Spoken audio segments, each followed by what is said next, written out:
They say the deadliest predators are the ones that don't advertise their strength, the ones who carry their power quietly until the moment it's needed. At Mel's Diner, just off Highway 19 in rural Georgia, that truth was about to be demonstrated in a way that would become local legend. Join me today as we delve into the story of retired Master Sergeant James "Iron Man" Cooper, a man whose wheelchair and quiet demeanor masked one of the most decorated Delta Force operators in modern military history. If this story touches you, make sure you're subscribed, because tomorrow's video will take you even deeper into the world of quiet warriors. Mel's Diner had been serving truckers and locals for 30 years, its neon sign a beacon in the Georgia night. Every Thursday morning, like clockwork, James Cooper wheeled himself to his usual corner booth, ordered his black coffee and eggs over easy, and read his morning paper in peace. The regulars knew him as the quiet veteran who always tipped well, and helped Sarah, the elderly waitress, by fixing the diner's perpetually broken kitchen equipment. Few knew that before an IED in Kandahar took his legs, Cooper had commanded the most effective counter-terrorism unit in the Middle East. This particular Thursday started like any other, until the rumble of motorcycles shattered the pre-dawn quiet. The Death Dealers MC, a notorious biker gang expanding their territory from Florida, had chosen Mel's for their breakfast stop. Their reputation preceded them. 3 states had standing warrants for their members, and local law enforcement tended to look the other way. Well, their leader, a massive man who went by Skull, announced as he entered, "Looks like we found ourselves a nice quiet spot to eat." Cooper didn't look up from his paper, but his trained eyes catalogued every detail. 12 men, heavily armed beneath their leather jackets, positioned themselves throughout the diner. Their movements spoke of military training, probably dishonorable discharges based on their age and attitude. Sarah, her hands trembling slightly, approached their table. "What can I get you, gentlemen?" "Coffee, eggs, and maybe some respect," Skull replied, drawing laughs from his crew. "This here's Death Dealer territory now. Might have to institute a protection fee."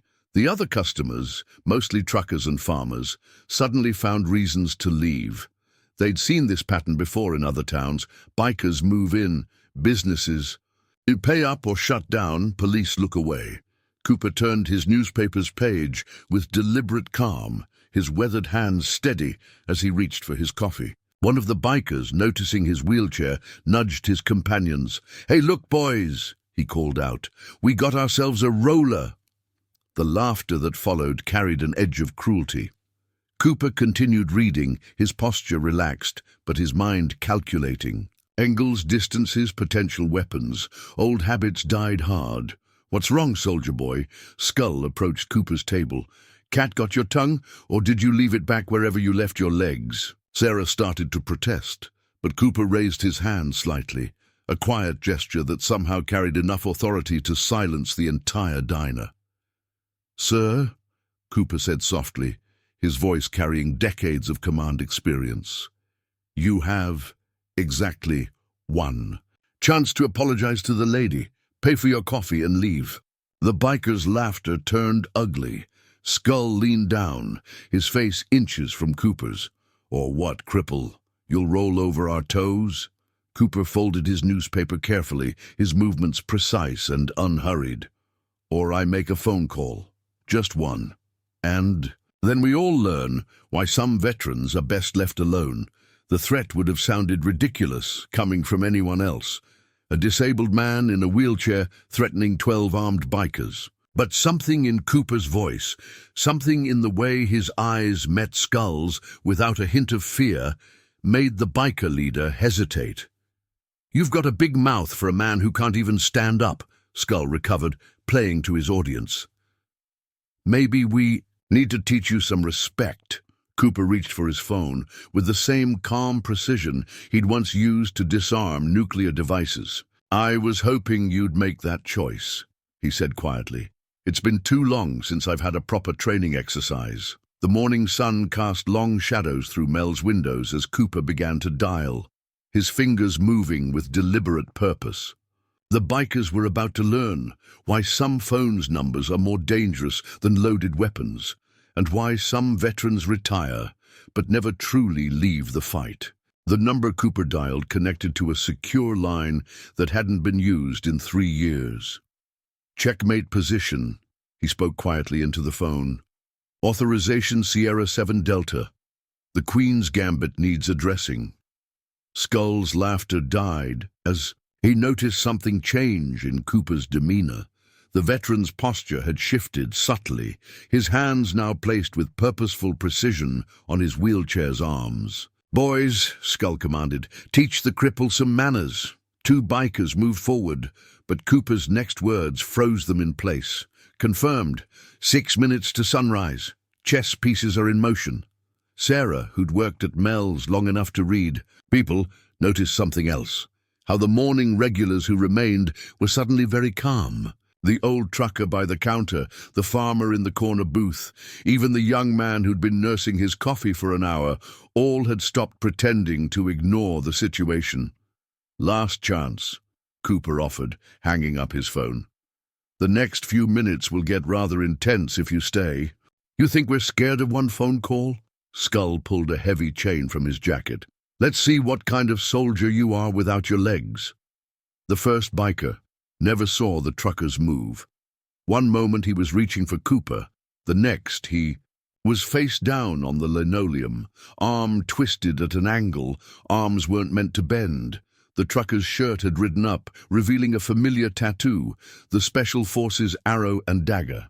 "Delta Force never travels alone," Cooper explained calmly, as the farmer and coffee drinker smoothly moved to defensive positions. "And we never really retire." Outside, the rumble of approaching vehicles carried a different tone than motorcycles. Black SUVs with darkened windows began filling the parking lot, their occupants moving with the coordinated precision that marked special operations training. "What the hell is this?" Skull demanded, his chains suddenly feeling inadequate. "This," Cooper replied, "is what happens when you threaten the wrong veteran. You see, every Thursday for the past 3 years, retired operators from 4 different units have been meeting here. Sarah's coffee is excellent, and the company is better." The diner's door opened, admitting 2 men whose casual clothing couldn't hide their military bearing. More vehicles were arriving, unmarked but clearly government issue. "The real question," Cooper continued, his voice carrying that quiet authority that had once commanded elite units, "is why you thought it was wise to threaten a man in a wheelchair, without checking why the local law enforcement avoids this particular diner on Thursday mornings." Skull's remaining bravado crumbled as he recognized one of the newcomers, a man whose face had appeared in confidential briefings during his own dishonorable discharge from the Rangers. "Colonel Richards," Skull muttered, backing away. "Sir, we didn't what?" Richards asked mildly. "Didn't know you were threatening my former second-in-command. Didn't realize this diner is where half of Georgia's retired special operations community gets their breakfast." More men were entering now, each moving with that distinctive combination of relaxed alertness that marked career operators. The death dealers found themselves surrounded by veterans whose collective combat experience made their biker gang look like a children's playground. "Here's what happens next," Cooper announced, his quiet voice somehow dominating the space. "You're going to apologize to Sarah for disrupting her morning. You're going to pay for the coffee you drank. Then you're going to leave Georgia and never return." "And if we don't?" one of the braver bikers challenged. Cooper's smile carried decades of combat experience. "Then these gentlemen get to experience some live-fire training exercises. Hunting armed suspects through Georgia swampland is excellent practice for keeping our skills sharp." Sarah, watching the scene unfold, finally understood why Cooper had chosen this diner as his regular spot. Not just for the coffee or quiet, but because some warriors never stop protecting their chosen ground. The morning sun now filled Mel's windows as the situation approached its inevitable conclusion. The death dealers were about to learn why some veterans command respect without ever raising their voice, and why some phone numbers are worth more than an arsenal. Skull's attempt at defiance lasted exactly 3 seconds, the time it took him to notice the red laser dots appearing on his gang members' chests. The morning light revealed more operators taking positions around the diner's perimeter. Their movements speaking of years of coordinated operations. "Colonel," Cooper addressed Richards while calmly sipping his coffee. "These gentlemen seem to have difficulty understanding their situation. Perhaps a demonstration?"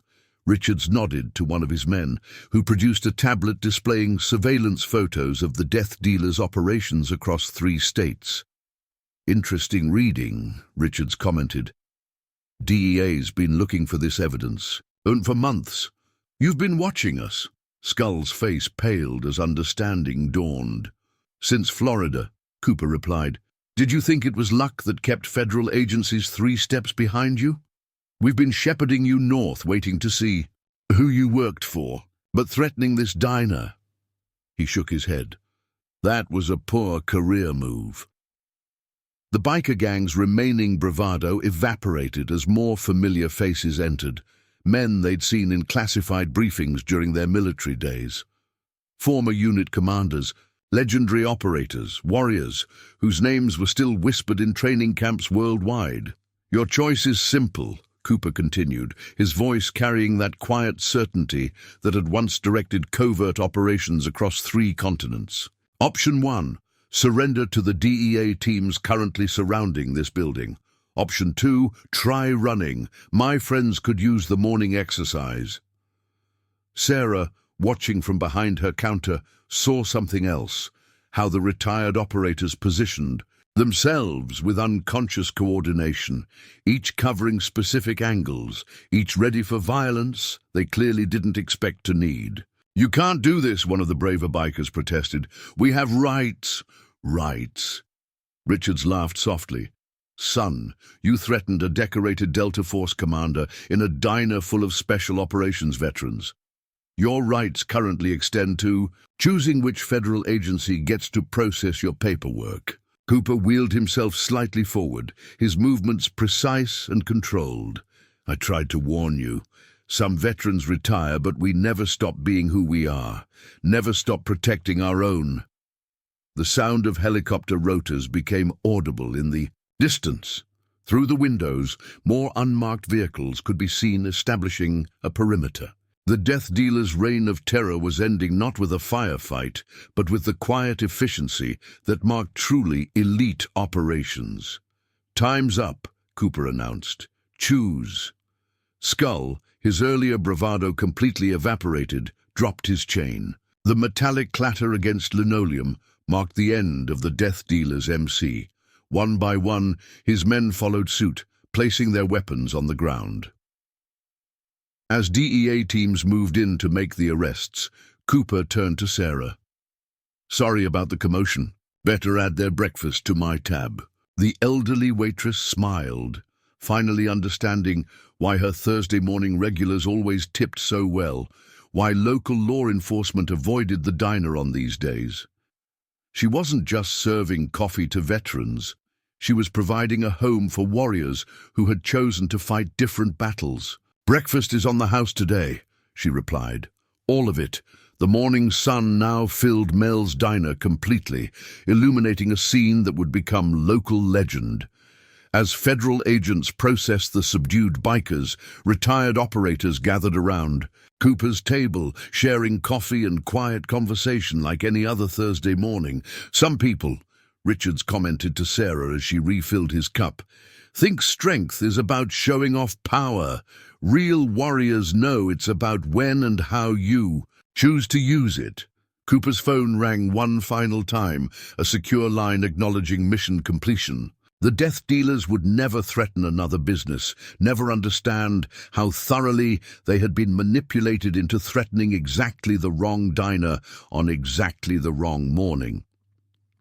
Thursday breakfast at Mel's returned to its quiet routine. But something had changed. The locals who witnessed that morning understood finally why some veterans command respect without ever raising their voice, and why some diners become more than just places to eat. They become places where legends quietly gather to ensure peace remains unbroken.